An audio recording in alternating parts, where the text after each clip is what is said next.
உங்கள் favourite TV ஷோக்களை இனி miss பண்ண தேவையில்லை. Zee5 இல் முற்றிலும் இலவசமாக காணுங்கள். இங்கேயும் எப்பொழுதும். இன்னைக்கு வயசு இருக்குங்கிற திமிர்ல நீ என்ன வேணாலும் பேசலாண்டி. ஆனா புருஷன் இல்லாம நானும் அப்பா இல்லாத நீங்களும் எவ்வளவு கஷ்டப்பட்டீங்கன்னு மறந்து போச்சா உனக்கு?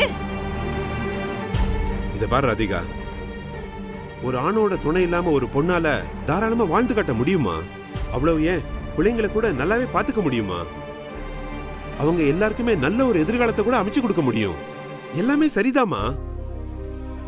ஆனா ஒரு நல்ல புருஷன், தங்கமான மனுஷன், குணம், பணம், சொத்து, பத்துன்னு எல்லாத்துலயுமே வசதியா இருக்கிறவரு, உனக்கும் உன் பிள்ளைக்கும் நல்ல துணையா பாதுகாப்பா இருக்கக்கூடிய ஒரு மனுஷனை காரணமே இல்லாம ஒதுக்கி வச்சுட்டு அப்படி எதுக்கு நீ கஷ்டப்படணும்னு தான் நான் கேக்குறேன். ஏய், அவர் சொல்றது கரெக்ட் தானே? நீ செஞ்ச தப்பையெல்லாம் மன்னிச்சு எதுவா இருந்தாலும் ஒருத்தருக்கு ஒருத்தர் உண்மையா நேர்மையா இருக்கணும் தானே மாப்பிள்ளை உங்ககிட்ட கேக்குறாரு. ஆமாக்கா, நீ செஞ்ச தப்ப மட்டும் ஒத்துக்கோ. இனிமே புது லைஃப் ஸ்டார்ட் பண்ணலாமேன்னு மாமா கேட்டாரு. நீதான்க்கா தப்பு பண்ணிட்ட. ராதிகா, புடிவதும் பிடிக்காத.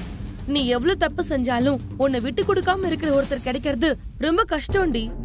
ஆனா அப்படிப்பட்ட ஒருத்தரோட உன் முழு வாழ்க்கையே கிடைச்சிருக்கு. மிஸ் பண்ணாதடி, நான் சொல்றத கேளு. போதும்க்கா, என் வாழ்க்கைய எப்படி பாத்துக்கணும், எப்படி வாழணும்னு எனக்கு தெரியும்க்கா. நீங்க பக்கம் பக்கமா அட்வைஸ் பண்ணிட்டு வாரி வழங்கிட்டு நீங்க போயிடுவீங்க. அங்க போய் நான் தானே வாழணும். அந்த கஷ்டம் எனக்கு தானே. ஏய், என்னடி கஷ்டம் கஷ்டம்ங்கற? அங்க போய் வாழறதுல உனக்கு என்னடி கஷ்டம்? அது வாழ்றவளுக்கு தான் தெரியும். உங்களுக்கு சொல்லிலாம் புரிய வைக்க முடியாது. நீங்க சொல்றதை எல்லாரும் சொல்லி முடிச்சிட்டீங்கல்ல, தயவு செஞ்சு கிளம்புங்க. என்ன தனியா விடுங்க. போங்க. உன்னெல்லாம் திருத்த முடியாதுக்கா. படா. அங்கரே வா.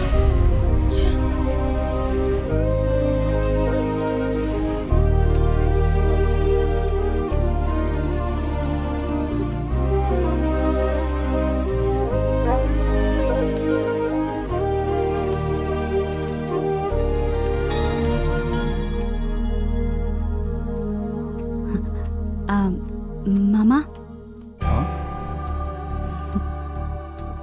என்ன ராதிகா? உண்மையா சொல்லுங்க மாமா. அரவிந்த் சும்மா டிராமா தானே பண்றாரு. நிஜமாவே பொண்ணு பாக்குறாங்களா மாமா? ஐயோ, என்ன ராதிகா இப்படி கேட்டுட்ட?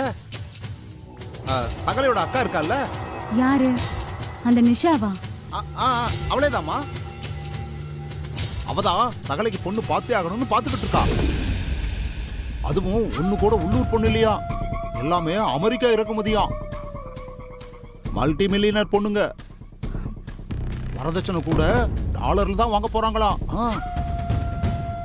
அப்புறம் 5-6 வெள்ளக்காரிங்க போட்டோஸ் கூட இருந்துச்சு, நானே பார்த்தம்மா. வெள்ளக்காரிங்களை கட்டிட்டு இவன் வாழ போறானா? அவ என்னமோ செஞ்சுட்டு போறாமா, நமக்கு என்ன? உனக்கு தான் அவன் வேணாம்ல. ஆமா மாமா, நமக்கு என்ன? எனக்கு ஒன்னும் அவன் வேண்டாம். இருந்தாலும் அது நடக்க எப்படி சாத்தியம் தான் யோசிச்சுட்டு இருக்கேன் மாமா. நீ என்னென்ன யோசிப்பேன்னு எனக்கு தெரியாதாமா. அரவிந்த கூட விடுங்க மாமா. அத்தை எப்பவுமே என்னை விட்டு கொடுக்கவே மாட்டாங்க. அதுவும் பேரப்புள்ள மேல அவ்வளோ பாசம் உங்களுக்கு. கரெக்ட் தான், அத்தைக்கு பாசம் தான். ஆனா நீ அங்க போய் இருந்து ஒரு கப் காபியோ டீயோ போட்டு கொடுத்துருக்கணும். உங்க பேரன் ஜூஸ் கேக்குறான்னு அவங்கள வேலை வாங்கணும். அப்பதானே பாசம் அப்படியே இருக்கும். இப்ப நீ இங்க இருக்க, அவங்க உன்னை பத்தி நினைப்பாங்களா இல்ல பொண்ணு பேச்சு கேட்பாங்களா? தம்பி வாழ்க்கையே போச்சுன்னு அவ அழுதா உன் அத்தைக்கு உன் மேல எப்படி பாசம் வரும்? கரெக்ட் தான் மாமா. அந்த நிஷாவும் லேசுப்பட்டவெல்லாம் இல்ல. அத்தை நல்லவங்க தான். அரவிந்தும் நல்லவர் தான். அரவிந்த பத்தி எனக்கு நல்லா தெரியும்.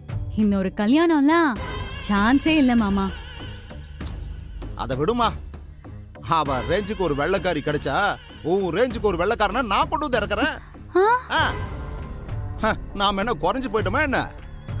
ஐயோ மாமா, அதெல்லாம் எதுவும் வேண்டாம். நீங்க வேற.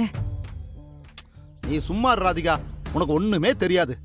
அவங்க எல்லார் முன்னாடியும் சொன்னா கண்ணை மூடிட்டு கத்துவாங்கன்னு தான் நானும் உன்னை திட்டுற மாதிரியே நடிச்சேன். நாம விட்டு கொடுக்க கூடாது ராதிகா, பாத்துருவோம் அவனா நாமளான்னு. மாமா கொஞ்சமாவது அறிவோட பேசுறீங்களா? என்ன ராதிகா, நான் உன் நல்லதுக்கு தானே சொன்னேன், என்ன போய் இப்படி திட்டுற? வேற என்ன செய்வாங்க? நீங்க மட்டும் உங்க பொண்டாட்டி பிள்ளைங்களோட சந்தோஷமா இருக்கணும், ரஜினிய பார்த்திபனோட சேர்த்து வைக்கணும். ஆனா என்ன மட்டும் என் புருஷன் கிட்ட இருந்து பிரிச்சு நடு தெருவுல நிக்க விட்டுருவீங்கல்ல? என்னம்மா நீ இப்போ கொஞ்ச நேரத்துக்கு முன்னாடி கூட புருஷனாவது புண்ணாக்காவதுன்னு பேசுன. அதை நம்பித்தானே உன் ட்ராக்ல நானும் டிராவல் பண்ணிட்டு வந்து நிக்கிறேன். இப்ப வேணாமா? ட்ராக் மாத்தணுமா? சகல கிட்ட ஒரு டீல் அடிச்சுருவோமா? என்ன டீல்? நம்ம புள்ள திருந்திருச்சு, நீங்க என்ன சொன்னாலும் கேட்கும், என்ன செய்யணும்னு சொல்லுங்கன்னு கேட்டு பாப்போம். ஆஹா, அதெல்லாம் சரிப்பட்டு வராது மாமா. டீல் எல்லாம் எதுவும் வேண்டாம் மாமா. சரி வேணா விடு.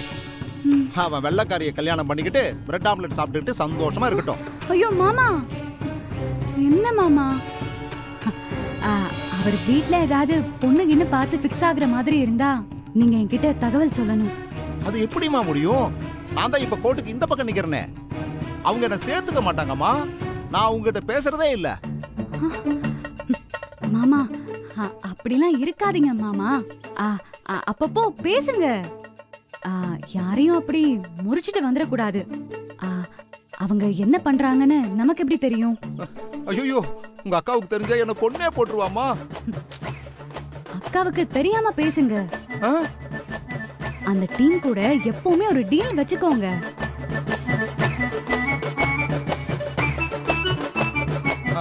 ஆனா எனக்கு ஒரே குழப்பமா இருக்கேம்மா.